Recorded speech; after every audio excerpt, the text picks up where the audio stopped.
Abe ko, eto na naman ang abe nyo. Abe ko.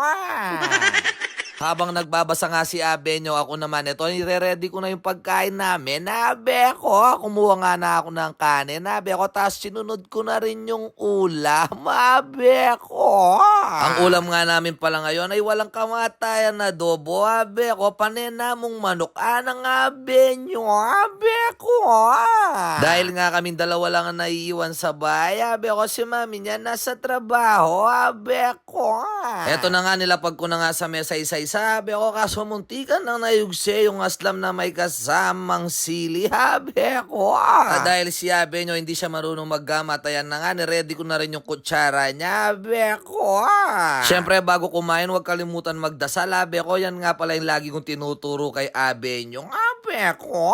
Siyempre, kailangan magpasalamat tayo sa lahat ng mga natatamasa natin ngayon at saka sa pagkain araw-araw. Habi ko. At dahil nga gusto ni Abe nyo, paglaparisan kaya sa agli kayang manok, abe ko, bangka takano, pa nga niyang masyalesye, abe ko. Ganyan lang kami araw-araw ni Abe nyo. Minsan kapag wala pa ako, kakain siya dun sa kay lola niya, abe ko, sa mama ko, abe ko. Dapat ang video na to, siya yung magbo-voice over, abe ko, siya yung nag-request na mag-video kami para daw makapag-voice over siya, abe ko. Kaso napagalitan ako, kaya si daddy na lang, abe ko. Tsaka gumagawa pa ko ng assignment, abe ko.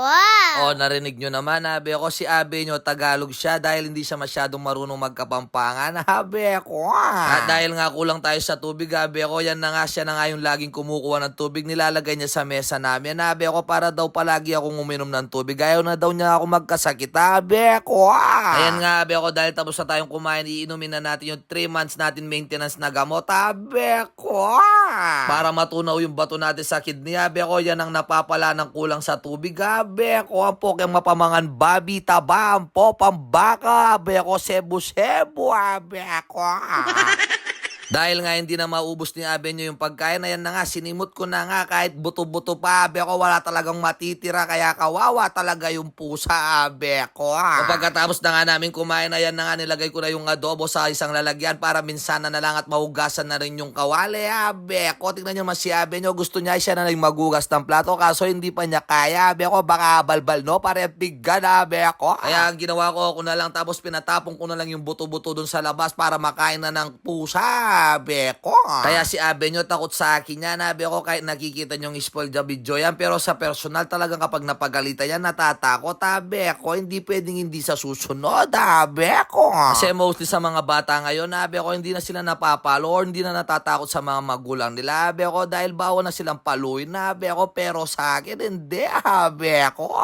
Kaya isang tingin ko lang dyan kay Abe nyo, hindi na ako magsasalita. Alam niya kapag galit na ako, abe ko, tingnan nyo naman ka-sweet si Abe nyo, abe ko, halikan muna ako bago kami matulog, abe ko. Kaya maraming salamat sa panonood. Thank you and God bless. Bye!